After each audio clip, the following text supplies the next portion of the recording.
Se retomará la Liga Pro del fútbol nacional en fines de semana, según lo resolvió el COE Nacional, que además aclaró dudas respecto de las restricciones durante este feriado. Las autoridades piden a la ciudadanía cumplir con las medidas restrictivas de circulación y toque de queda.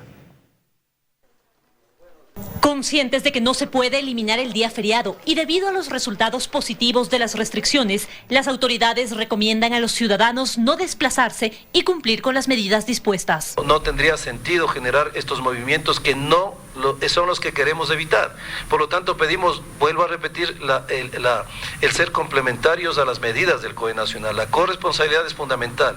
Quédese en casa. Explicaron que las incivilidades disminuyeron. Nosotros tuvimos 1.600 llamados en fiestas de domicilios y ahora 390, una reducción del 76%. Y también presentaron estadísticas que calificaron de alentadoras en cuanto a ocupación y demanda hospitalaria. Existe ya una reducción en el número de camas ocupadas del porcentaje de ocupación de patología COVID, tanto en UCI como en hospitalización.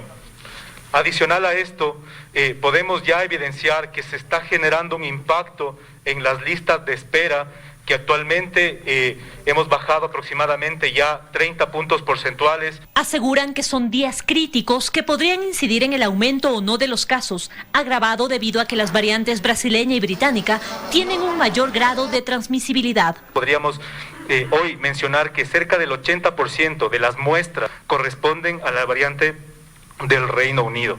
No tenemos un número como para hablar de manera poblacional. Y dejaron claro que el día viernes, feriado nacional, se aplicará el confinamiento igual que el fin de semana anterior. Es decir, el toque de queda comienza a las 20 horas del viernes y concluye a las 5 horas del lunes. Y también anunciaron que se va a retomar la competencia de alto nivel, es decir, el fútbol, en los horarios habituales. En Quito, María Gracia Acosta, 24 horas. La jornada de vacunación incluyó este jueves al personal de recolección de basura y docentes de todos los niveles.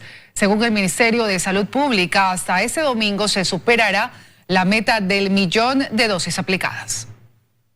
Luego de más de un año de trabajar sin descanso, aún por encima del miedo al contagio, los soldados azules, personal de primera línea que labora en la recolección de basura, finalmente accedieron a la vacuna contra COVID-19. Este jueves en la Universidad de las Américas, 100 de estos servidores recibieron la primera dosis. Hasta el domingo se abarcará la totalidad de quienes trabajan en la capital. Se van a vacunar 1.301 personas, que es el total de los trabajadores de la empresa y aquellos que tienen contacto directo con la gestión de los residuos sólidos. A lo largo de esta pandemia, 305 recolectores de basura se contagiaron de COVID-19. Lamentablemente, 10 fallecieron. De ahí que quienes accedieron a esta jornada de vacunación se sienten más seguros. Porque obviamente llegamos a la casa y teníamos que pasar con mascarilla ahí dentro, porque tenemos madre, tenemos hijos, esposas y no sabemos, ¿no? Podemos contagiarles. En este mismo punto de vacunación también fue el turno de docentes de todos los niveles. Hasta el domingo se aplicará la dosis a 150.000. Esperamos que hasta el 24 de mayo todos los 215.000 docentes y personal de educación del Sistema Nacional de Educación esté ya vacunado y empezará ya el retorno progresivo. Porque eso es lo que queremos. Retornar a nuestras aulas con nuestros guaguas, con nuestros niños, con nuestros estudiantes, porque ellos son la razón de ser. Según cifras que maneja el gobierno nacional, hasta el 27 de abril, 816.175 dosis fueron aplicadas. Vamos a cumplir la meta, de acuerdo a su disposición, 1 millón de personas hasta el día domingo. Hemos logrado a nosotros que hasta fin de periodo se entreguen 4 millones de vacunas. Este jueves se aplicaron más de 90.000 dosis en 200 puntos de vacunación en todo el país. En Quito, Daniela Valencia, 24 horas. Los contagios y muertes por COVID-19 en Guayaquil siguen en aumento mientras avanza la campaña de inmunización y se empiezan a notar los primeros resultados de las noches de confinamiento. El pasado lunes en Guayaquil se reportaron 32.522 personas contagiadas por el virus, pero este jueves la cifra pasó a 33.037, es decir, 515 nuevos contagios. Las muertes por coronavirus también aumentaron. Cuando a inicios de año 5 personas fallecían al día por COVID, hoy son 32. Los sectores con mayor número de casos sospechosos son Monte Sinaí, Guasmo Este, Guasmo Sur, Guasmo Norte, la parroquia Letamendi y Pascuales. Pero no todo está mal. Luego de 3 semanas de restricción vehicular nocturna y un fin de semana de confinamiento total, en los hospitales de Guayaquil empiezan a notarse cambios. En mi consultorio, donde veo 10, 12, 15 personas diarias, de las cuales el 90% son COVID, bueno, ahora bajó. Y en el hospital igual, tenemos una internación en terapia intensiva donde hay un ambiente que se siente cargado habitualmente. Hoy estuvo más relajado. O el 4º piso de nuestro hospital, que está lleno de COVID, hay camas disponibles. Aunque todavía con problemas, el plan de vacunación avanza. En los 11 puntos de inoculación contra el coronavirus que habilitó el Ministerio de Salud Pública en toda la zona 8, se atienden a miles de personas. Desde el miércoles empezó la inoculación a partir de las 3 de la tarde a adultos mayores de 85 años que no han sido agendados y a los mayores de 18 años que tienen más del 50% de discapacidad. Al país hasta la fecha han llegado 1.944.270 vacunas de diferentes farmacéuticas. De esa cifra, se han aplicado 816.175, lo que significa que 1.128.095 dosis aún están disponibles.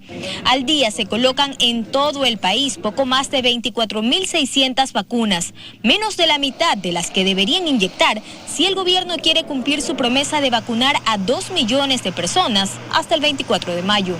La mayoría de las vacunas que tiene ahora Ecuador son las chinas de Sinovac. Ya no importa con qué vacuna, lo que importa es cuándo. Entonces hay que vacunarse porque si no, no vamos a lograr vencer esto. Joana Ramos, 24 horas.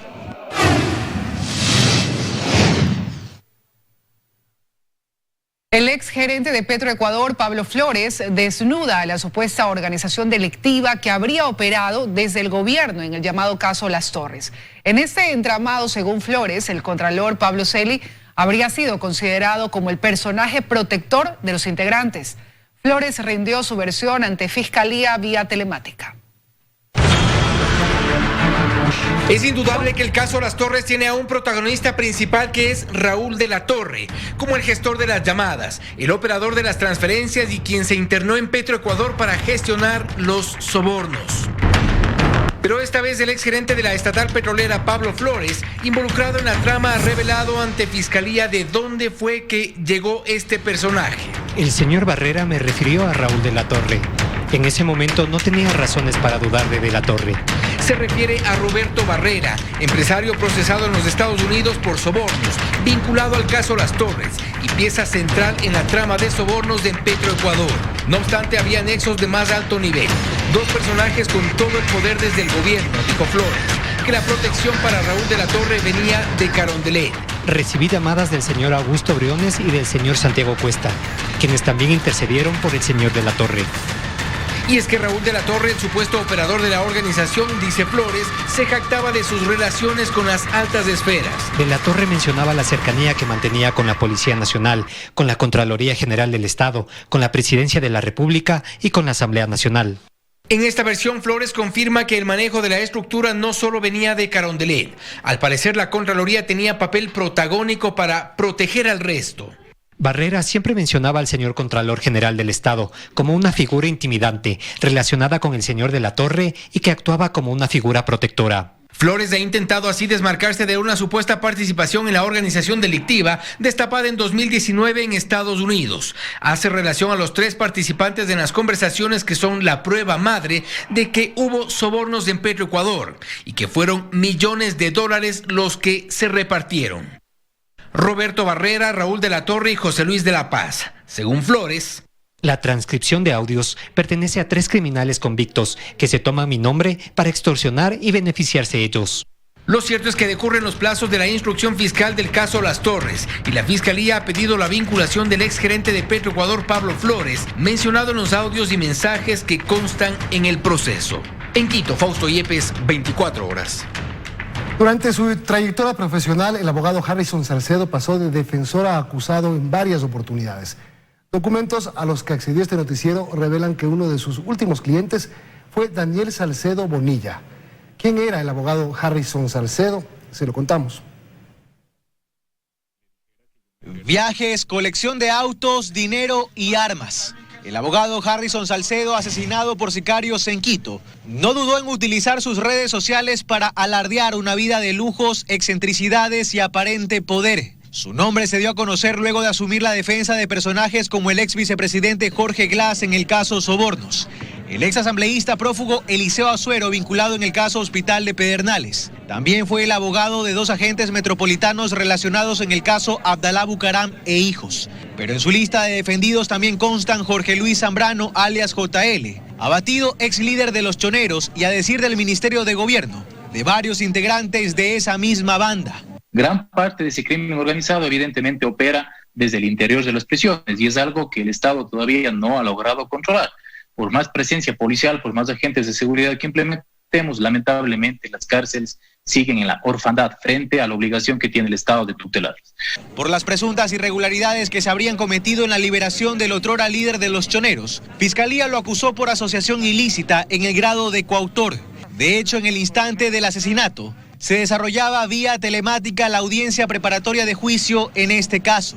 Pero su lista de defendidos no termina ahí. Harrison Salcedo, quien en redes sociales utilizaba el seudónimo de Hulk Mena o El Abogado, fue también defensor de Dritan Rexepi, albanés, que cumple una sentencia por narcotráfico en la cárcel de La Tacunga, sobre quien pesaban varias alertas rojas de Interpol por sus vínculos con el crimen transnacional. Sin olvidar a un mayor de la policía vinculado en la desaparición de una avioneta en Galápagos, presuntamente vinculada con actividades narcodelictivas. Habrá que ver con quiénes se relacionaba, con quiénes pasó sus últimos minutos, qué tipo de publicaciones precisamente hacía, investigar también quiénes eran sus clientes, con quién estaba vinculado en el ámbito profesional. Recientemente, según información a la que accedió este noticiero, había asumido la defensa de Daniel Salcedo Bonilla en este pedido de habeas corpus hecho hace apenas 10 días a la Corte Constitucional. Harrison Salcedo aparece como su abogado, de defensor a acusado. El asesinado jurisconsulto estuvo en ambas orillas en diferentes ocasiones. Esta fotografía data de 2013, cuando fue sentenciado a 6 meses de reclusión por falsificación de firmas. La Fiscalía investiga hoy quiénes están detrás de la muerte del polémico abogado. En Guayaquil, Carlos Acoto, 24 horas. El ex candidato a la presidencia, Yacu Pérez, asegura que la CONAIE debe ser descorreizada y que la presidencia de este movimiento tiene que ser ocupada por una mujer. El ex candidato se refirió además a la división que ya se empieza a sentir en el interior de Pachacútec. Que la CONAIE necesita un cambio de fondo, dice el ex candidato a la presidencia, Yacu Pérez. Cambio que a su criterio debe empezar desde la dirigencia. El movimiento elegirá a sus nuevos integrantes en la primera semana de mayo. Hacer que el correísmo salga de la CONAIE. Ya tuvimos un nefasto presidente de la CONAIE como el señor Vargas, que fue desleal con su pueblo, con su movimiento. Y hay algo claro. Pese a los pedidos que ha recibido, Yacu Pérez no será candidato a la presidencia de la CONAIE. Pues en una asamblea desarrollada en 2017 se tomó ya una decisión, insiste Pérez. No habrá presidente, sino presidenta. Bueno, he tenido muchas propuestas, pero yo creo que hay que ser coherente. Las mujeres necesitan un espacio que ellas se han ganado. No por compasión de los machos, sino porque ellas se han ganado, merecen tener una mujer representante en la CONAIE. Sin embargo, Leonidas Sisa también quisiera la presidencia de la CONAIE. ¿Qué opina usted? Bueno, es respetable, todos tienen sus aspiraciones, solo que hay que cumplir los mandatos. En otro tema, Yacu Pérez se refirió a las recientes actuaciones de los asambleístas del movimiento Pachacútec, que dieron su voto a la aprobación de la ley de defensa de la dolarización. Asegura que fue un movimiento inesperado de parte de los legisladores y teme que quienes han entrado al legislativo por Pachacútec no caminen juntos por la misma senda. Me preocupa que siendo 5 no se pudo controlar, a 27 ¿cómo controlar? Entonces ahí va a depender de la coordinación nacional. O se paran firmes, o caso contrario, unos se van a ir con UNES, con el correísmo, y otros se van a ir con Creo, y eso sería gravísimo. Que si será o no oposición del nuevo gobierno es una pregunta que no puede responder ahora, dice. Esperará a que Lasso y sus ministros empiecen a tomar decisiones. Prefiere no adelantarse. En Guayaquil, Carlos Acoto, 24 horas. El presidente Moreno envió la ley de defensa de la dolarización para su publicación en el registro oficial. No hubo veto. La normativa crea 2 juntas reguladoras, una monetaria y otra financiera. Los miembros de estos organismos estarán integrados por personas elegidas en la asamblea de una terna que envíe el Ejecutivo. Además, el objetivo principal de esta ley es devolver la independencia al Banco Central frente al Poder Ejecutivo. La aprobación de esta ley le permitirá al país recibir entre mayo y junio un nuevo desembolso del Fondo Monetario Internacional por $400 millones.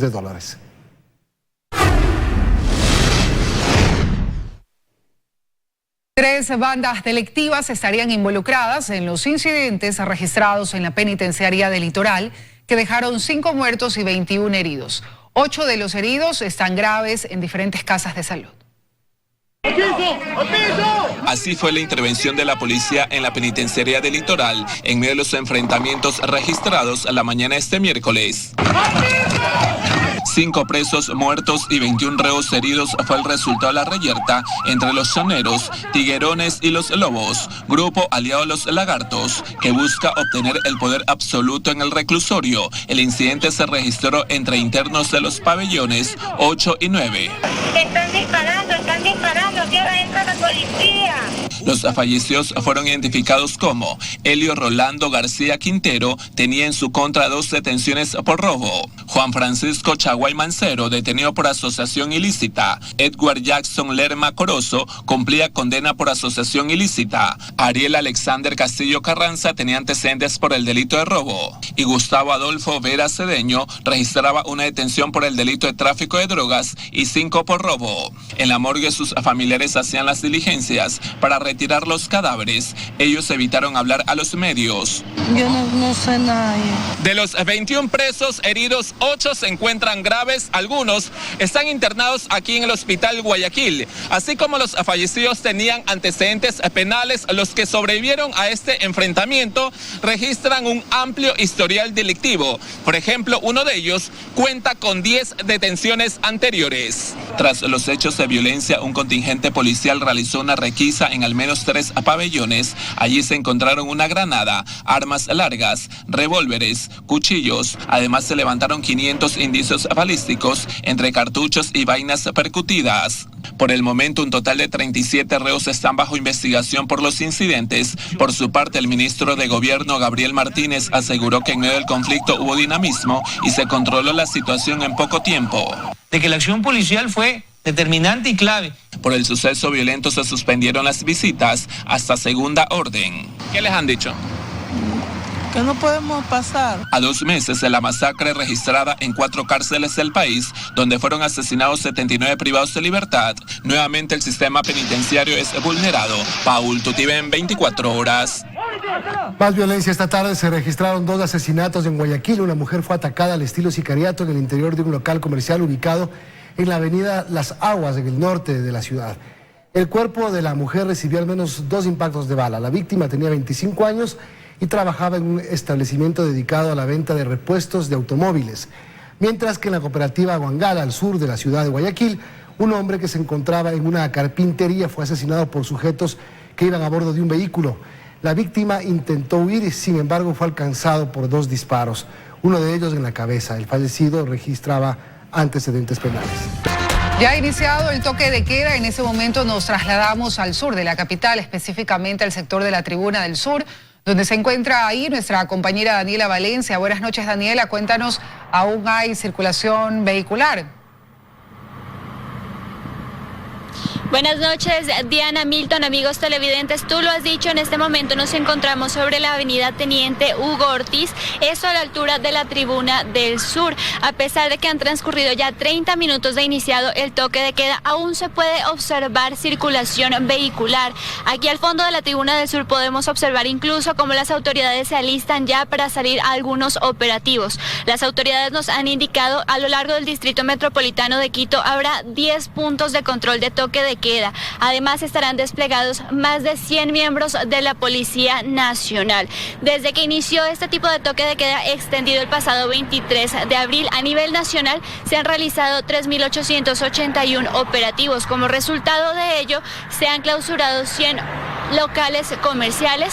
Además se ha detenido a 381 personas, de las cuales 338 corresponden a infringir el toque de queda, es decir, fueron sancionadas con el artículo 282 del Código Orgánico Integral Penal. Recuerde que el día de mañana usted podrá circular libremente a partir de las 5 de la mañana hasta las 8 de la noche. Sin embargo, a partir de mañana a las 8 de la noche hasta el lunes a las 5 de la mañana habrá un toque de queda extendido. Así que por favor tome todas las precauciones necesarias para evitar sanciones. Esto es lo que les podemos compartir desde el sur de la capital. Regresamos con ustedes a Estudios. Milton, que tienes más noticias. Una excelente noche. Igual para ti, Dani, gracias por el informe. Así es, por favor, vaya a casa. Son las 8:31. Hace 31 minutos empezó el toque de queda. ¿Qué pasa en Guayaquil? Vamos al sur de la ciudad. Luisa María Heredia nos informa en vivo. Hola, Luisa.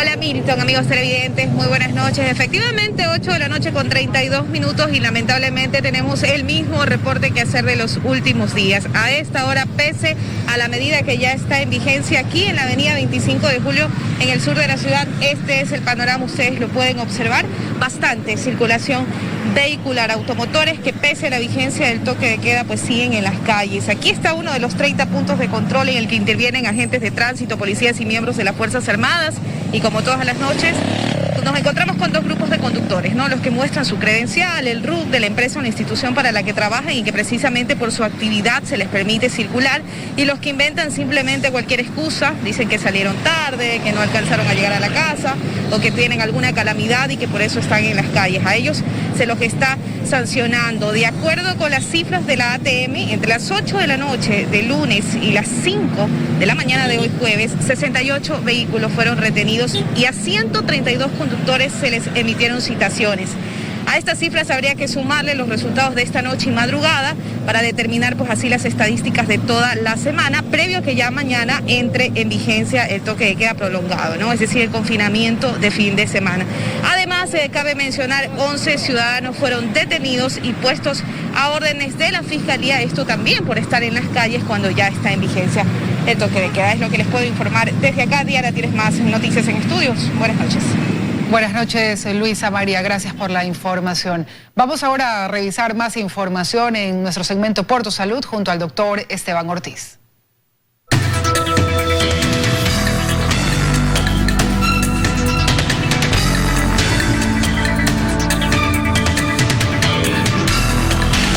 Por Tu Salud. Hola amigos, muy buenas noches, bienvenidos nuevamente a su segmento Por Tu Salud. Soy el doctor Esteban Ortiz y hoy vamos a hablar nuevamente sobre la duda que ustedes han generado en relación a las famosas pruebas de antígeno, las famosas pruebas de anticuerpo y obviamente las bien conocidas pruebas de PCR. En este sentido, ustedes tienen que estar sumamente claro para qué sirve cada una de estas y cuáles son las diferencias entre estas pruebas. Hay diferencias fundamentales entre estas pruebas y nosotros debemos saber reconocerlos. Las personas a veces buscan diagnosticarse la enfermedad con una prueba de anticuerpos y esto es lo peor que podemos hacer, ya que la prueba de anticuerpos no se positiviza en los primeros 7 a 10 días, es decir, cuando usted es más contagioso. Por lo tanto, la enfermedad tiene una historia natural muy clara, la conocemos nosotros desde la etapa prepatogénica y la etapa patogénica. ¿Qué es lo que nosotros buscamos? Prevenir la enfermedad. En este sentido, usted debería hacerse un diagnóstico oportuno. Para poder detectar la presencia del virus en una persona, usted tiene que hacerse una prueba de PCR, que es el famoso gold estándar o la famosa prueba de oro.